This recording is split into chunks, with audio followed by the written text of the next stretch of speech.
Welcome to Mr. Horror Media. Reversed Whisper.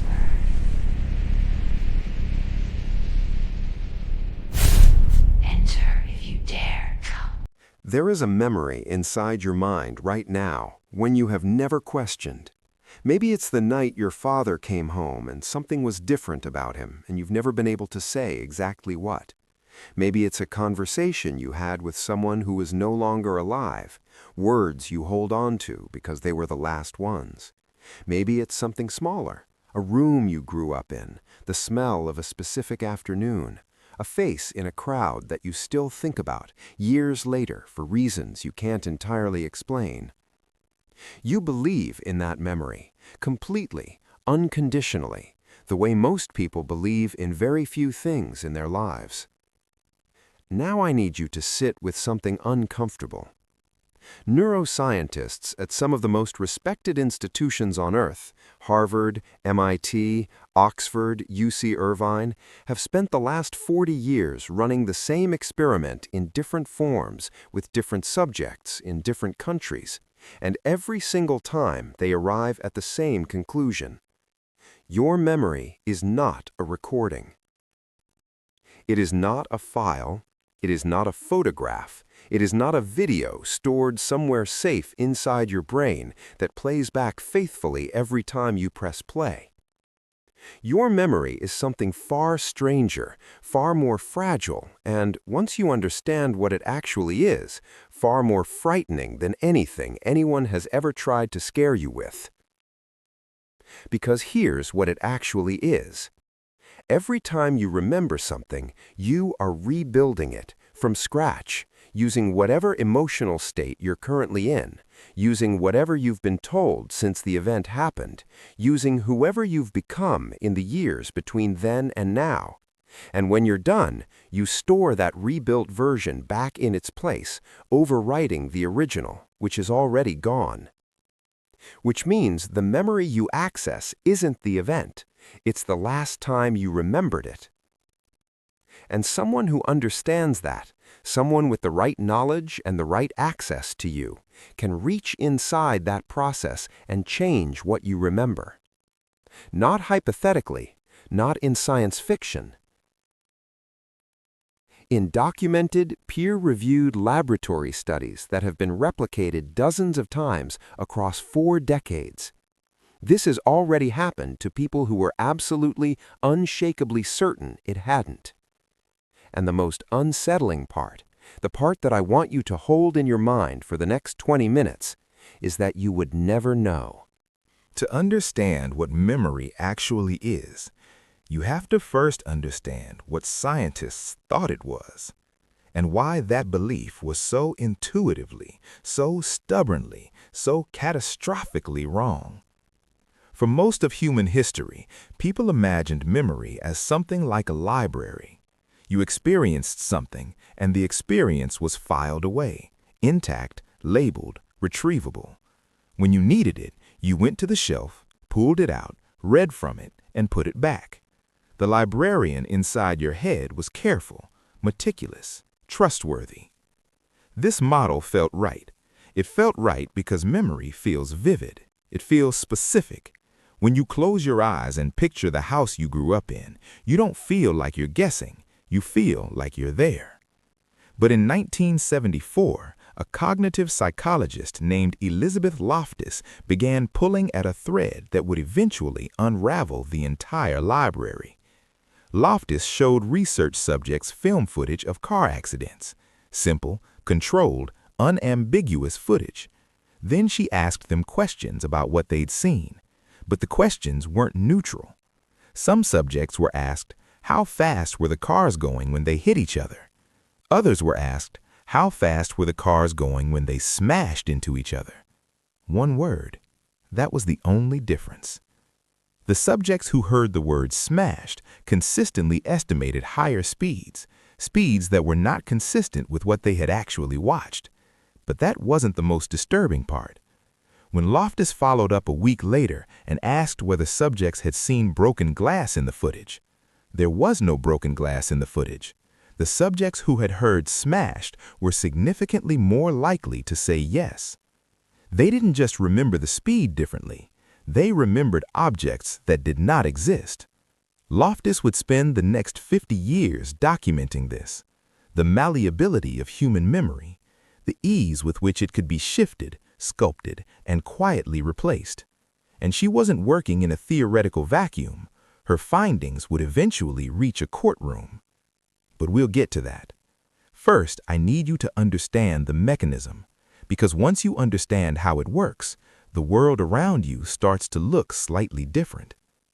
Memory formation happens in 3 stages: encoding, the initial experience; consolidation, the process by which the brain files it into long-term storage, which happens primarily during sleep; and retrieval, the act of accessing it later. Scientists once believed retrieval was passive, that you opened the file, read from it, closed it, clean, contained. What they discovered instead was that retrieval is the most dangerous stage of all. When you access a memory, the brain enters what researchers call a reconsolidation window. The memory becomes temporarily unstable, malleable, open to revision. New information, new emotions, new context, all of it can enter that window and become part of what gets stored back. Every time you remember something, you are handling it with bare hands. And whatever is on your hands, whatever emotional residue, whatever newly learned detail, whatever suggestion has been quietly placed in your environment, gets absorbed into the memory itself. Then it's sealed back in, and it feels no different from before. You cannot tell the difference between a pristine memory and one that has been revised. The subjective experience is identical. The certainty is identical. The feeling that you were there, that you saw it, that it happened exactly this way, is identical. Researchers discovered something else that made this more disturbing, not less. The more emotionally significant a memory is, the more you care about it, the more it defines you, the more frequently you revisit it. And the more frequently you revisit it, the more reconsolidation windows it passes through, the more opportunities for revision there are. Your most important memories are your most corrupted ones. The night of your wedding, the last time you saw someone before they died, the moment you're most certain of, the one you'd bet your life on, has passed through the most editing cycles of anything in your mind. And here is where it gets very quiet and very serious. Because Elizabeth Loftus did not stop at car accidents and broken glass.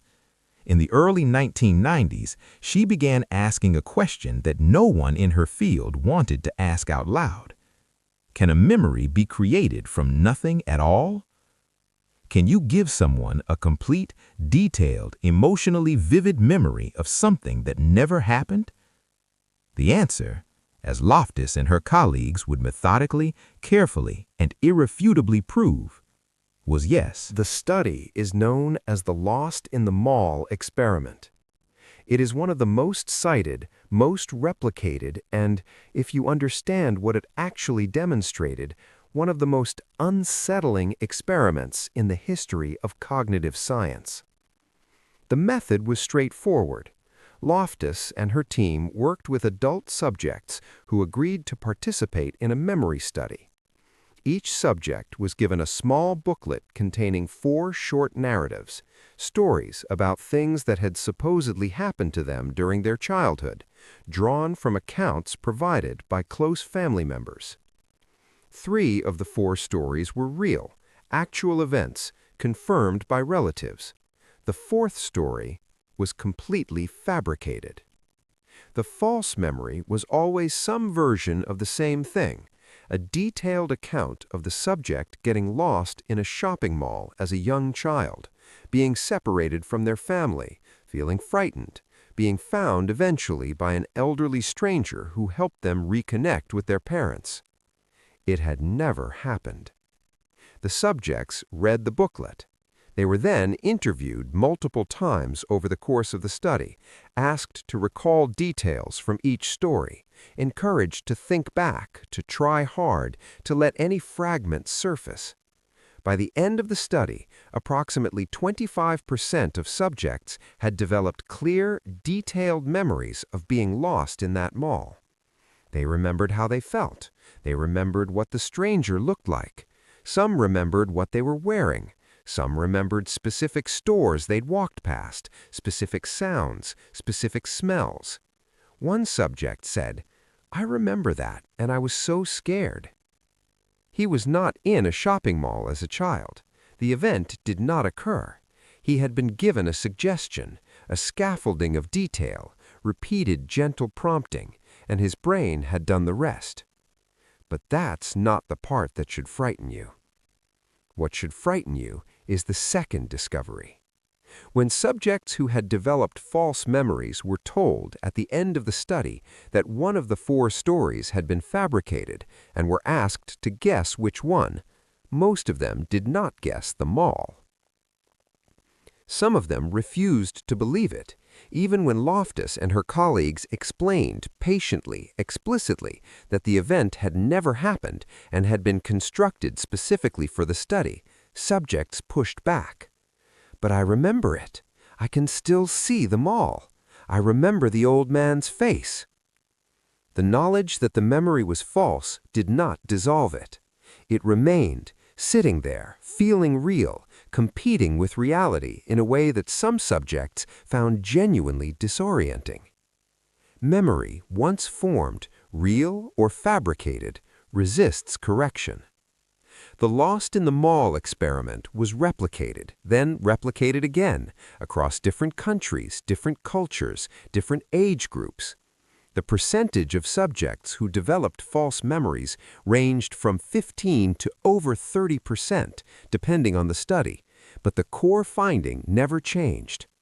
In the right conditions, with the right kind of repetition and suggestion, a large portion of human beings will develop vivid, confident memories of things that never happened, and they cannot tell that they have. And then something changed. Because this research did not stay in the laboratory. In the late 1980s and into the 1990s, the United States experienced what historians now call the Satanic Panic, a widespread moral hysteria in which thousands of adults, many of them in therapy, began recovering memories of extreme childhood abuse, often involving ritualistic elements that, upon investigation, left no physical evidence, no corroborating witnesses, and no documentation of any kind. The memories felt real. The people who held them were not lying. They were not performing.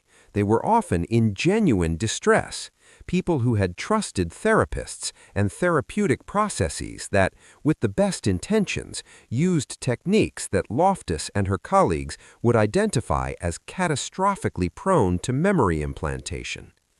Guided imagery sessions, hypnosis, dream interpretation, repeated leading questions during therapy, encouragement to trust any image that surfaced, no matter how fragmentary. The result, families destroyed, innocent people imprisoned, lives dismantled on the basis of memories that had, in many cases, been constructed in the therapy room itself. This is not speculation. The False Memory Syndrome Foundation, established in 1992 by families affected by retracted accusations, documented thousands of cases. Courts began hearing expert testimony about memory malleability. Some convictions were overturned, some were not. The people with the false memories did not change their stories because they were corrected. Many of them never did, because the memories remained intact, vivid, emotionally devastating, regardless of whether they were true. But even this is not the end point. Because everything I've described so far involves suggestion, a leading question, a therapeutic environment, repeated prompting, conditions where the subject is at least in the same room as the process. What researchers began to explore next, quietly, carefully, with a full awareness of its implications, was whether memory implantation could be made even more targeted, even more efficient, even more invisible. What came next, no one expected. In 2010, researchers Julia Shaw and Stephen Porter published a study that took Loftus's work and sharpened it into something that felt, when you read the methodology, less like a psychology experiment and more like a manual. Shaw and Porter recruited university students with no criminal history. In 3 sessions over the course of a few weeks, they conducted interviews with each subject. They told subjects that they had spoken to their parents and gathered information about 2 events from their teenage years, one real, one fabricated. The fabricated event was a serious one. The false memory they were implanting was a crime, assault, theft, an attack on another person involving a weapon.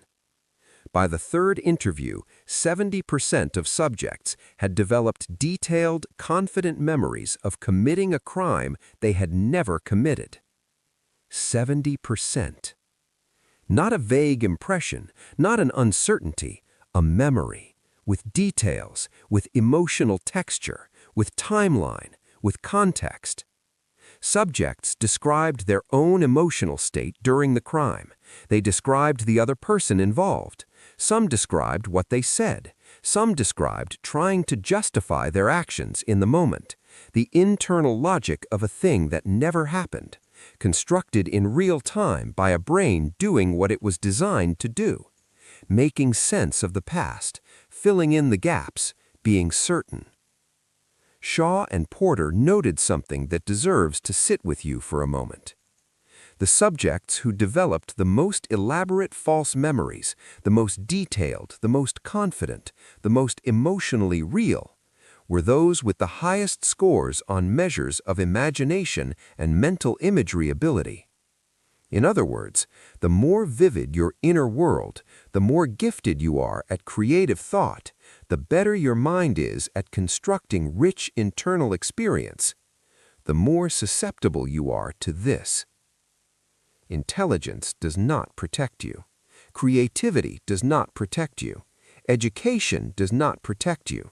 Awareness of the research, as we are about to discuss, may not protect you either. There's a specific type of memory that researchers refer to as a flashbulb memory. It's the term used to describe memories of extreme vividness, moments so emotionally powerful that the brain, supposedly, captures them in extraordinary detail, the way a photograph captures light.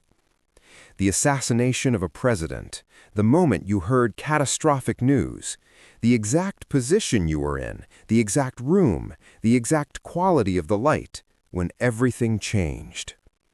We trust flashbulb memories more than any others. They feel too vivid to be wrong, too precise, too much like truth. On the morning of September 11, 2001, a cognitive psychologist named Ulrich Neisser was already studying memory.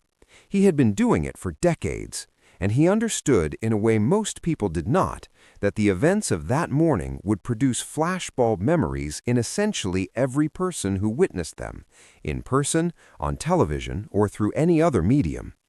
So he and his colleagues did something methodical. They asked people to write down, in as much detail as possible, exactly where they were and exactly what they experienced in the hours immediately after the attacks. Then they waited and asked again. 1 year later, 3 years later, 10 years later. The results, across thousands of subjects, showed something that should be impossible if flashbulb memories work the way we intuitively believe they do. The memories changed, significantly, repeatedly. Details that were specific and confident in the original account, where subjects were sitting, who told them, what the first image they saw was, whether they were alone or with others, shifted across the follow-up interviews in ways that subjects could not account for. But here is what makes this extraordinary and not merely interesting. When subjects in the 10-year follow-up were shown their own original written account from the day itself, their own handwriting, their own words, describing their own experience from the morning it happened, a significant portion of them insisted that the original account was wrong. They argued with themselves. They read their own words and said, "That's not how it happened. I don't think that's accurate. I know where I was. This is wrong." The memory they had constructed over 10 years of reconsolidation, shaped by everything they'd seen on television, every conversation they'd had, every documentary they'd watched, every collective retelling of that shared national experience, had overwritten the original so completely that the original felt like a mistake. Their own handwriting felt like a lie. Think about that for a moment, not abstractly, personally. Think of the moments in your life that you would stake everything on, the moments you'd take to court, the moments where someone pushed back and you said, "No, I was there, I remember." Now consider what you've just learned about what happens inside a human brain every single time it revisits an experience. Consider how many times you have revisited those moments, how many conversations you've had about them, how many times you've told the story and had it confirmed, or questioned, or added to, how many times you've dreamed about them, how many times you've thought about them while in a different emotional state than the one you were in when they happened. Each one of those revisitations was a reconsolidation window. Each one was an opportunity for the memory to absorb something new. And you have no log, no change history, no way to go back and compare what you remember now to what you actually experienced then. The original is gone. But that's still not the deepest part, because what we've been discussing until now is largely passive, the natural process of memory's corruption over time, the slow, invisible editorial work that the brain performs on itself without permission or awareness. What researchers began to document more carefully in the 2010s was active manipulation, deliberate, targeted, personalized. And the tools available for it are not exotic. They are not laboratory instruments. They are the ordinary furniture of modern life. There's a growing body of research exploring what happens to memory in environments saturated with personalized information, environments where the stories told to you about yourself, your tastes, your history, your identity, your past choices, are curated and fed back to you at scale. Your social media feed, your photo memories, on this day 3 years ago, the algorithm that has watched you long enough to know which version of your past to show you and which to quietly not surface. We tend to think of these systems as mirrors, neutral reflections of who we are and what we've done. But a mirror that chooses what to reflect and chooses what to withhold is not a mirror. Memory researcher Maria Wimber at the University of Birmingham has documented a phenomenon she calls retrieval-induced forgetting, the process by which repeatedly accessing one version of an event actively suppresses competing versions. Every time you remember something one way, the alternate ways you might have remembered it become slightly harder to access. Now, consider if a system external to you were to consistently surface the same curated version of your past, the same photographs, the same framing, the same emotional associations, while systematically not surfacing others, it would, over time, be shaping which memories you access most frequently, and which, through retrieval-induced forgetting, you quietly lose. Not through hypnosis, not through a laboratory, not through anything that would feel like interference, through a feed, through convenience, through the gentle, frictionless experience of being shown your own life back to yourself. No researcher has yet published a definitive study proving that this is happening at scale. I want to be precise about that. But the mechanisms are documented. The individual components, retrieval-induced forgetting, reconsolidation, the susceptibility of emotionally significant memories to suggestion, are not theoretical. They are measured, published, peer-reviewed fact. Whether they are being leveraged, deliberately, systematically, by systems and entities that benefit from shaping who you believe you are and what you believe you remember, is a question that is still being asked. The question itself should give you pause, because we are at the point right now in the history of cognitive science and technology where memory manipulation at scale is not a capability that needs to be invented. The science exists, the access exists, the incentive in advertising, in politics, in control of narrative exists. And you would never know. Not because you are unintelligent, not because you are not paying attention, but because the architecture of human memory, the very thing that makes you you, was not built with deception in mind. It was built for survival, built for adaptation, built to update itself continuously in response to new information, because a brain that could revise the past was a brain that could learn from it. That was the evolutionary gift, and it turns out it is also the vulnerability. I want to tell you about a woman named Jean Piaget. Jean Piaget was one of the 20th century's most influential developmental psychologists. He spent his career studying how children's minds work, how they learn, how they reason, how they construct meaning from experience. He also had a memory, a vivid, specific, lifelong memory that he carried from early childhood into adulthood. The memory was of an attempted kidnapping. He remembered it in detail. He was sitting in a pram, a baby carriage, on a Paris street. His nanny was with him. A man approached and attempted to take him. His nanny fought the attacker off, suffering scratches on her face in the struggle. A crowd gathered. A policeman arrived. The attacker fled. Piaget remembered the street. He remembered the quality of the afternoon light. He remembered his nanny's face and her determination. He remembered the sound of people gathering, the texture of the moment. It never happened. When Piaget was an adult, his childhood nanny, by then elderly, wrote to his family and confessed that she had fabricated the entire story years earlier, likely seeking admiration or attention. She had told the story to his parents. His parents had repeated it in his presence, and somewhere in the early landscape of his developing mind, in a brain that was doing exactly what brains are designed to do, the story had become memory. Piaget wrote about this experience with unusual candor.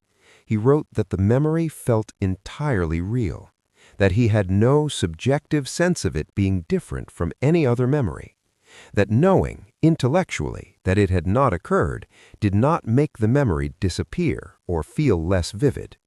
He wrote, "The memory existed, and it was false, and both of those things were true at the same time." Jean Piaget, one of the greatest minds in the study of human cognition, a man who spent his career understanding the very processes that had deceived him, and he could not undo it. So where does that leave you? You came into this documentary with your memories intact, with your certainty intact, with the quiet, foundational confidence that you are the authority on your own past, that whatever else may be uncertain in the world, you were there. I'm not going to tell you that every memory you have is false. That would be both wrong and unnecessarily cruel. Most of what you remember is anchored in something real. The people, the places, the relationships, real. But the version you carry, the specific texture of it, the exact words spoken, the precise emotional register of a moment, who said what first, what the lighting was, where you were standing, whether they were angry or simply tired. That version has been through the editorial process many times, and you don't have access to the drafts. What I want to leave you with is not paralysis, not the cold, vertiginous feeling that nothing can be trusted and there is no ground beneath you. I want to leave you with something more precise than that. I want to leave you with a question. one that researchers in memory science carry with them, the way a doctor carries an awareness of their own body's vulnerabilities, not with dread, with attention. The question is this: when you are most certain, when the memory is most vivid, most emotionally loaded, most foundational to your sense of who you are and what happened to you, can you trace where that certainty actually comes from? Can you identify the original experience separate from every time you've retold it, every time you've revisited it, every conversation that added a detail or shifted the frame, every year that passed and changed the person doing the remembering?